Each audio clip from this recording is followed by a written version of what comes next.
ਸਤਿ ਸ਼੍ਰੀ ਅਕਾਲ। ਤੁਸੀਂ ਵੇਖ ਰਹੇ ਹੋ ਟੀਵੀ ਪੰਜਾਬ ਤੇ ਮੈਂ ਹਾਂ ਤੁਹਾਡੇ ਨਾਲ ਇੰਦਰਪ੍ਰੀਤ ਕੌਰ ਸੰਗੀੜਾ। ਖਬਰਾਂ ਦੇ ਇਸ ਬੁਲੇਟਿਨ ਵਿੱਚ ਤੁਹਾਡਾ ਸਵਾਗਤ ਹੈ। ਗੱਲਬਾਤ ਅਮਰੀਕਾ ਦੀਆਂ तमाम ਵੱਡੀਆਂ ਖਬਰਾਂ ਦੀ ਕਰਾਂਗੇ। ਗੈਰ ਕਾਨੂੰਨੀ ਤਰੀਕੇ ਅਮਰੀਕਾ ਦਾ ਬਾਰਡਰ ਟੱਪਣ ਵਾਲਿਆਂ ਦਾ ਅੰਕੜਾ ਲਗਾਤਾਰ ਵਧਦਾ ਹੀ ਜਾ ਰਿਹਾ ਹੈ। ਇੱਕ ਮਹੀਨੇ ਵਿੱਚ 60,000 ਤੋਂ ਵੱਧ ਲੋਕਾਂ ਨੇ ਗੈਰ ਕਾਨੂੰਨੀ ਤਰੀਕੇ ਅਮਰੀਕਾ ਦਾ ਬਾਰਡਰ ਟੱਪਿਆ। ਇਹ ਵੀ ਕਿਹਾ ਜਾ ਰਿਹਾ ਹੈ ਕਿ ਆਉਣ ਵਾਲੇ ਸਮੇਂ ਦੌਰਾਨ ਇਹ ਅੰਕੜੇ ਹੋਰ ਵੀ ਵੱਧ ਸਕਦੇ ਨੇ। ਰੋਜ਼ਾਨਾ 2000 ਲੋਕ ਅਮਰੀਕਾ ਦਾ ਬਾਰਡਰ ਟੱਪ ਰਹੇ ਹਨ। ਅਮਰੀਕਾ ਦਾ ਬਾਰਡਰ ਗੈਰ ਕਾਨੂੰਨੀ ਤਰੀਕੇ ਟੱਪਣ ਵਾਲਿਆਂ ਦਾ ਅੰਕੜਾ ਲਗਾਤਾਰ ਵਧ ਰਿਹਾ ਹੈ। ਅਕਤੂਬਰ ਮਹੀਨੇ ਬਾਰੇ ਹੈਰਾਨ ਕਰਨ ਵਾਲਾ ਅੰਕੜਾ ਸਾਹਮਣੇ ਆਇਆ, ਜਿੱਥੇ ਪਤਾ ਚੱਲਿਆ ਹੈ ਕਿ ਇੱਕ ਮਹੀਨੇ ਦੇ ਵਿੱਚ ਹੀ 64,000 ਦੇ ਕਰੀਬ ਇਲੀਗਲ ਇਮੀਗ੍ਰੈਂਟਸ ਅਮਰੀਕਾ ਦਾ ਬਾਰਡਰ ਟੱਪ ਗਏ।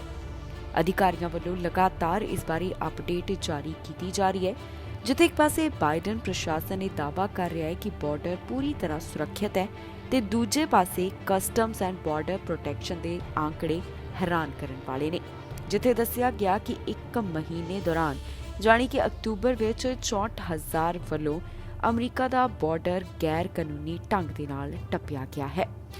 ਜੋ ਬਾਰਡਰ ਪਾਰ ਕਰਨ ਦੀ ਕੋਸ਼ਿਸ਼ ਕਰਨ ਵਾਲਿਆਂ ਦਾ ਅੰਕੜਾ ਹੈ ਉਹ 2 ਲੱਖ ਤੋਂ ਵੱਧ ਦੱਸਿਆ ਗਿਆ, ਜਦਕਿ ਪਿਛਲੇ ਸਾਲ ਅਕਤੂਬਰ ਦੇ ਵਿੱਚ ਇਹ ਗਿਣਤੀ 1,59,000 ਤੋਂ ਵੱਧ ਤੇ ਅਕਤੂਬਰ 2020 ਦੇ ਵਿੱਚ 69,000 ਤੋਂ ਵੱਧ ਦੀ ਦੱਸੀ ਗਈ ਸੀ। ਹੁਣ ਜੋ ਤਾਜ਼ਾ ਅੰਕੜੇ ਸਾਹਮਣੇ ਆਏ ਨੇ ਉਹਨਾਂ ਨੂੰ ਦੇਖ ਕੇ ਪਤਾ ਚੱਲਿਆ ਹੈ ਕਿ ਇਸ ਵਾਰ ਅਕਤੂਬਰ ਮਹੀਨੇ ਰਿਕਾਰਡ ਤੋੜ ਲੋਕਾਂ ਨੇ ਅਮਰੀਕਾ ਦਾ ਬਾਰਡਰ ਟੱਪਿਆ। ਇਸ ਤੋਂ ਇਲਾਵਾ ਉਮੀਦ ਕੀਤੀ ਜਾ ਰਹੀ ਹੈ ਕਿ ਕੁੱਲ ਮਿਲਾ ਕੇ 5,000 ਦੇ ਕਰੀਬ ਐਨਕਾਊਂਟਰਸ ਹੋ ਸਕਦੇ ਨੇ, ਜਦਕਿ ਪਿਛਲੇ ਸਾਲ ਅਕਤੂਬਰ ਵਾਸਤੇ ਐਨਕਾਊਂਟਰਸ ਦਾ ਇਹ ਅੰਕੜਾ 1,64,837 ਦੱਸਿਆ ਗਿਆ ਸੀ। ਜੋ ਬਾਰਡਰ ਅਧਿਕਾਰੀਆਂ ਨੇ ਅੰਕੜੇ ਜਾਰੀ ਕੀਤੇ ਨੇ ਉਹਨਾਂ ਨੂੰ ਦੇਖ ਕੇ ਪਤਾ ਚੱਲ ਰਿਹਾ ਹੈ ਕਿ ਰੋਜ਼ਾਨਾ 2,000 ਲੋਕ ਅਮਰੀਕਾ ਦਾ ਬਾਰਡਰ ਟੱਪ ਰਹੇ ਹਨ।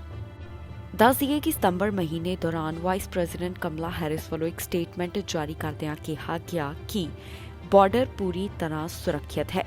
ਇਸੇ ਤਰ੍ਹਾਂ ਦਾ ਜ਼ਿਕਰ ਬਾਈਡਨ ਪ੍ਰਸ਼ਾਸਨ ਵੱਲੋਂ ਵੀ ਲਗਾਤਾਰ ਕੀਤਾ ਜਾਂਦਾ ਰਿਹਾ ਹੈ। ਹੁਣ ਸਾਲ 2021 ਦੀ ਸ਼ੁਰੂਆਤ ਤੋਂ ਹੀ ਮਾਈਗ੍ਰੇਸ਼ਨ ਦੇ ਵਿੱਚ ਵੱਡਾ ਵਾਧਾ ਦੇਖਣ ਨੂੰ ਮਿਲਿਆ, ਜਿੱਥੇ ਜ਼ਿਆਦਾਤਰ ਜਿਹੜੇ ਲੋਕ ਵੱਖ-ਵੱਖ ਦੇਸ਼ਾਂ ਤੋਂ ਆਉਣ ਵਾਲੇ ਨੇ ਉਹ ਕਿਊਬਾ, ਵੈਨੇਜ਼ੁਏਲਾ ਦੇ ਨਾਲ ਜੁੜੇ ਹੋਏ ਹਨ। ਬਾੜ ਦੇ ਬਾਹਰ ਗੋਲੀਆਂ ਚੱਲਣ ਦਾ ਮਾਮਲਾ ਸਾਹਮਣੇ ਹੈ, ਜਿੱਥੇ 12 ਜਣੇ ਜ਼ਖਮੀ ਦੱਸੇ ਜਾ ਰਹੇ ਨੇ। ਪੁਲਿਸ ਅਧਿਕਾਰੀਆਂ ਵੱਲੋਂ ਅਜੇ 12 ਦੀ ਪਹਿਚਾਣ ਜਨਤਕ ਨਹੀਂ ਕੀਤੀ ਗਈ। ਇਸ ਤੋਂ ਇਲਾਵਾ ਜਿਸ ਵੱਲੋਂ ਗੋਲੀਬਾਰੀ ਦੇ ਮਾਮਲੇ ਨੂੰ ਅੰਜਾਮ ਦਿੱਤਾ ਗਿਆ ਉਸ ਦੀ ਭਾਲ ਜਾਰੀ ਹੈ।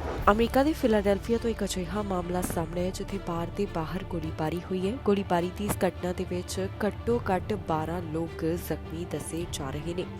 ਅਧਿਕਾਰੀਆਂ ਵੱਲੋਂ ਇਸ ਮਾਮਲੇ ਦੀ ਜਾਣਕਾਰੀ ਸਾਂਝੀ ਕੀਤੀ ਗਈ, ਜਿੱਥੇ ਦੱਸਿਆ ਗਿਆ ਕਿ ਕਿੰਗਸਟਨ ਇਲਾਕੇ ਦੇ ਇੱਕ ਬਾਰ ਵਿੱਚ ਗੋਲੀਬਾਰੀ ਦਾ ਮਾਮਲਾ ਸਾਹਮਣੇ ਹੈ, ਜਿਸ ਵਿੱਚ 12 ਲੋਕ ਜ਼ਖਮੀ ਦੱਸੇ ਗਏ। ਦੱਸਿਆ ਜਾ ਰਿਹਾ ਹੈ ਕਿ ਗੋਲੀਬਾਰੀ ਦੀ ਇਹ ਘਟਨਾ ਬੀਤੀ ਰਾਤ ਸਾਹਮਣੇ ਆਈ ਹੈ। ਸੋਰਸਿਸ ਦੇ ਹਵਾਲੇ ਤੋਂ ਪਤਾ ਚੱਲਿਆ ਕਿ 12 ਜਾਣੇ ਇਸ ਮਾਮਲੇ ਵਿੱਚ ਜ਼ਖਮੀ ਹੋਏ। ਫਿਲਹਾਲ ਇਹਨਾਂ ਪੀੜਤਾਂ ਦੀ ਪਹਿਚਾਣ ਅਜੇ ਤੱਕ ਜਨਤਕ ਨਹੀਂ ਕੀਤੀ ਗਈ ਤੇ ਨਾ ਹੀ ਇਹਨਾਂ ਬਾਰੇ ਕੋਈ ਬਹੁਤੀ ਡਿਟੇਲ ਜਨਤਕ ਕੀਤੀ ਗਈ ਹੈ। ਇਹ ਮਾਮਲਾ ਸਾਹਮਣੇ ਆਉਣ ਤੋਂ ਬਾਅਦ ਲਗਾਤਾਰ ਇਸ ਬਾਰੇ ਟਵਿੱਟਰ ਦੇ ਉੱਪਰ ਵੀ ਜਾਣਕਾਰੀ ਸਾਂਝੀ ਕੀਤੀ ਜਾ ਰਹੀ ਹੈ।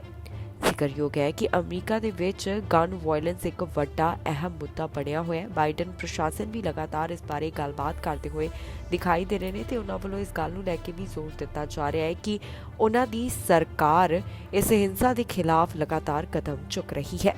ਅਮਰੀਕਾ ਦੇ ਇੱਕ ਹਿੱਸੇ ਤੋਂ ਅਜਿਹਾ ਮਾਮਲਾ ਸਾਹਮਣੇ ਹੈ ਜਿੱਥੇ ਗੈਰ ਕਾਨੂੰਨੀ ਤਰੀਕੇ ਦੇ ਨਾਲ ਰੇਸ ਕੀਤੀ ਜਾ ਰਹੀ ਸੀ। ਬਾਅਦ ਦੇ ਵਿੱਚ ਕੁਝ ਲੋਕਾਂ ਦਾ ਆਪਸ ਵਿੱਚ ਝਗੜਾ ਹੋ ਗਿਆ। ਗੱਲ ਇੱਥੋਂ ਤੱਕ ਪਹੁੰਚ ਗਈ ਕਿ ਇੱਕ ਨੇ ਹਥਿਆਰ ਕੱਢ ਕੇ ਗੋਲੀਆਂ ਚਲਾ ਦਿੱਤੀਆਂ। ਇਸ ਦੌਰਾਨ ਪੀੜਤਾਂ ਦੀ ਪਹਿਚਾਣ ਤਾਂ ਜਨਤਕ ਨਹੀਂ ਕੀਤੀ ਗਈ। ਪੁਲਿਸ ਮਾਮਲੇ ਦੀ ਜਾਂਚ ਕਰ ਰਹੀ ਹੈ। ਅਮਰੀਕਾ ਦੇ ਕੈਲੀਫੋਰਨੀਆ ਤੋਂ ਇੱਕ ਮੰਦਭਾਗੀ ਖਬਰ ਸਾਹਮਣੇ ਆਈ ਹੈ, ਜਿੱਥੇ ਇਲੀਗਲ ਸਟਰੀਟ ਰੇਸ ਹੋ ਰਹੀ ਸੀ ਤੇ ਕਈਆਂ ਨੂੰ ਗੋਲੀ ਲੱਗੀ ਹੈ। ਅਥਾਰਟੀਜ਼ ਦੇ ਦੱਸਣ ਮੁਤਾਬਕ ਇਸ ਇਲੀਗਲ ਸਟਰੀਟ ਰੇਸ ਦੇ ਵਿੱਚ 5 ਜਾਣਿਆਂ ਨੂੰ ਗੋਲੀ ਲੱਗੀ। ਮੌਕੇ ਵਾਲੀ ਥਾਂ ਤੇ ਪੁਲਿਸ ਅਧਿਕਾਰੀਆਂ ਨੂੰ ਬੁਲਾਇਆ ਗਿਆ, ਜਿੱਥੇ ਉਹਨਾਂ ਨੂੰ ਸੂਚਨਾ ਮਿਲੀ ਸੀ ਕਿ ਸਟਰੀਟ ਰੇਸ ਗੋਲੀਬਾਰੀ ਦੇ ਮਾਮਲੇ ਵਿੱਚ ਬਦਲ ਗਈ ਹੈ। ਇਹ ਮਾਮਲਾ 8 ਵਜੇ ਦੇ ਕਰੀਬ ਸ਼ਾਮ ਵੇਲੇ ਸਾਹਮਣੇ ਆਇਆ। ਜਦੋਂ ਡਿਪਟੀਜ਼ ਮੌਕੇ ਵਾਲੀ ਥਾਂ ਦੇ ਉੱਪਰ ਪਹੁੰਚੇ ਤਾਂ ਉਹਨਾਂ ਨੂੰ ਪਤਾ ਲੱਗਿਆ ਕਿ ਇੱਥੇ ਕੁਝ ਲੋਕ ਰੇਸ ਲਗਾ ਰਹੇ ਸਨ ਤੇ ਬਾਅਦ ਵਿੱਚ ਉਹਨਾਂ ਦੀ ਆਪਸ 'ਚ ਝੜਪ ਹੋ ਗਈ।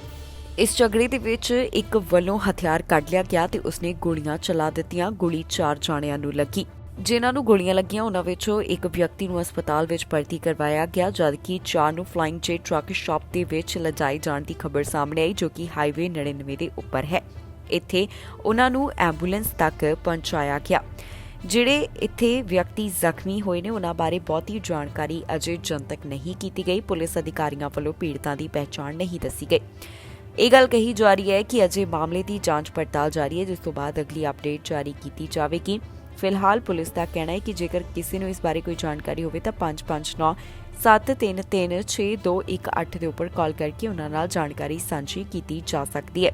ਫਿਲਹਾਲ ਮਾਮਲੇ ਸੰਬੰਧੀ ਵਧੇਰੇ ਜਾਂਚ ਪੜਤਾਲ ਜਾਰੀ ਹੈ, ਜਿਸ ਤੋਂ ਬਾਅਦ ਅਗਲੀ ਅਪਡੇਟ ਜਾਰੀ ਕੀਤੀ ਜਾਵੇਗੀ। ਯੂਐਨ ਵੱਲੋਂ ਇਹ ਚੇਤਾਵਨੀ ਜਾਰੀ ਕੀਤੀ ਗਈ, ਜਿੱਥੇ ਇੱਕ ਦੇਸ਼ ਨਹੀਂ, ਦੋ ਦੇਸ਼ ਨਹੀਂ, ਬਲਕਿ ਪੂਰੇ ਵਿਸ਼ਵ ਨੂੰ ਲੈ ਕੇ ਦੱਸਿਆ ਗਿਆ ਤੇ ਕਿਹਾ ਗਿਆ ਹੈ ਕਿ ਇਸ ਸਮੇਂ ਕਲਾਈਮੇਟ ਕਾਫੀ ਵੱਡਾ ਮੁੱਦਾ ਬਣ ਗਿਆ ਹੈ। ਵਿਸ਼ਵ ਨੂੰ ਲੈ ਕੇ ਚੇਤਾਵਨੀ ਜਾਰੀ ਕੀਤੀ ਗਈ ਹੈ।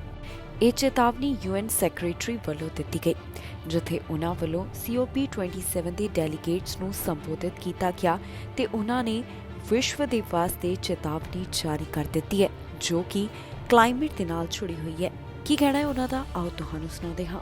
In just days, our planet's population will cross a new threshold. The 8 billionth member of our human family will be born. This milestone puts into perspective what this climate conference is all about. How will we answer when baby 8 billion is old enough to ask, what did you do for our world and for our planet when you had the chance? Excellencies, this UN climate conference is a reminder that the answer is in our hands. And the clock is ticking. We are in the fight of our lives and we are losing. Greenhouse gas emissions keep growing. Global temperatures keep rising. And our planet is fast approaching tipping points that will make climate chaos irreversible. We are on a highway to climate hell with our foot still on the accelerator. The war in Ukraine, other conflicts have caused so much bloodshed and violence and their dramatic impacts all over the world. But we cannot accept that our attention is not focused on climate change. We must, of course, work together to support peace efforts and end the tremendous suffering. But climate change is on a different timeline and a different scale. It is a defining issue of our age. It is the central challenge of our century. It is unacceptable, outrageous, and self-defeating to put it on the back burner. Indeed, many of today's conflicts are linked with growing climate chaos. Monkeypox virus ਦੀ ਇਸ ਸਮੇਂ America ਵਿੱਚ ਕੀ ਸਥਿਤੀ ਬਣੀ ਹੋਈ ਹੈ, ਇਸ ਬਾਰੇ ਤਾਜ਼ਾ ਹਾਲਾਤ ਸਾਹਮਣੇ ਆਏ ਨੇ, ਜਿੱਥੇ ਦੱਸਿਆ ਗਿਆ ਕਿ ਹੁਣ ਤੱਕ ਕਿਹੜੇ ਸੂਬੇ ਤੋਂ ਕਿੰਨੇ ਮਾਮਲਿਆਂ ਦੀ ਪੁਸ਼ਟੀ ਹੋ ਚੁੱਕੀ ਹੈ। ਅਮਰੀਕਾ ਵਿੱਚ ਇਸ ਸਮੇਂ ਮੌਂਕੀਪੌਕਸ ਵਾਇਰਸ ਦੀ ਕੀ ਸਥਿਤੀ ਬਣੀ ਹੋਈ ਹੈ, ਇਸ ਬਾਰੇ ਤਾਜ਼ਾ ਜਾਣਕਾਰੀ ਸਾਹਮਣੇ ਆਈ। ਪਹਿਲਾਂ ਦੇ ਮੁਕਾਬਲੇ ਮੌਂਕੀਪੌਕਸ ਵਾਇਰਸ ਦੇ ਮਾਮਲੇ ਕਾਫੀ ਹੱਦ ਤੱਕ ਘੱਟ ਦਰਜ ਕੀਤੇ ਜਾ ਰਹੇ ਨੇ। ਹੁਣ ਵੱਖ-ਵੱਖ ਸਟੇਟਸ ਬਾਰੇ ਅਪਡੇਟ ਜਾਰੀ ਕਰਦਿਆਂ ਦੱਸਿਆ ਗਿਆ ਕਿ ਹੁਣ ਤੱਕ ਕਿੰਨੇ ਇਹਨਾਂ ਸੂਬਿਆਂ ਵਿੱਚ ਕੁੱਲ ਮੌਂਕੀਪੌਕਸ ਦੇ ਮਾਮਲੇ ਸਾਹਮਣੇ ਆ ਚੁੱਕੇ ਨੇ।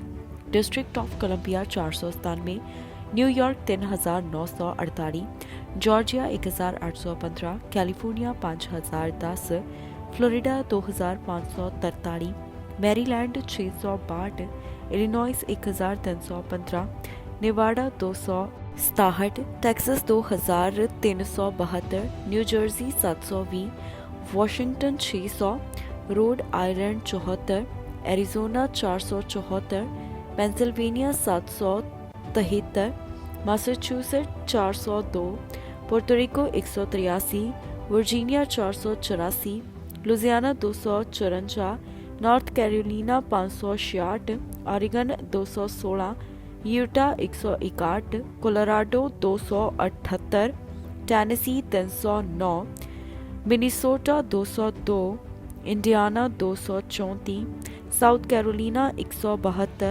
मिसिसिपी 87, मिशिगन 266, अलाबामा 130, हायो 281, हवाई 34, new Hampshire 30, new Mexico 42, अरकानसास 59, Nebraska 30, Wisconsin 76, Kentucky 56, Oklahoma 43, north Dakota 6, Wyoming 4, Alaska 5, West Virginia 12, Montana 6, Kansas 14, वेरमोंट 3, south Dakota ਤੋਂ 2 ਮੌਂਕੀਪੌਕਸ ਵਾਇਰਸ ਦੇ ਹੁਣ ਤੱਕ ਮਾਮਲੇ ਦਰਜ ਕੀਤੇ ਜਾ ਰਹੇ ਨੇ। ਇਸ ਬਾਰੇ ਸੀਡੀਸੀ ਵੱਲੋਂ ਸਾਰੀ ਅਪਡੇਟ ਜਾਰੀ ਕੀਤੀ ਗਈ ਹੈ। ਇਹ ਸਨ ਕੁਝ ਖਬਰਾਂ ਜਿਹੜੀਆਂ ਅੱਜ ਦਾ ਦਿਨ ਅਮਰੀਕਾ ਤੋਂ ਸਾਹਮਣੇ ਆਈਆਂ। ਬਾਕੀ ਖਬਰਾਂ ਲਈ ਤੁਸੀਂ ਬਣੇ ਰਹੋ ਟੀਵੀ ਪੰਜਾਬ ਨਾਲ। ਫਿਲਹਾਲ ਮੈਨੂੰ ਇੰਦਰਪ੍ਰੀਤ ਕੌਰ ਸੰਗੇੜਾ ਨੂੰ ਦਿਓ ਇਜਾਜ਼ਤ।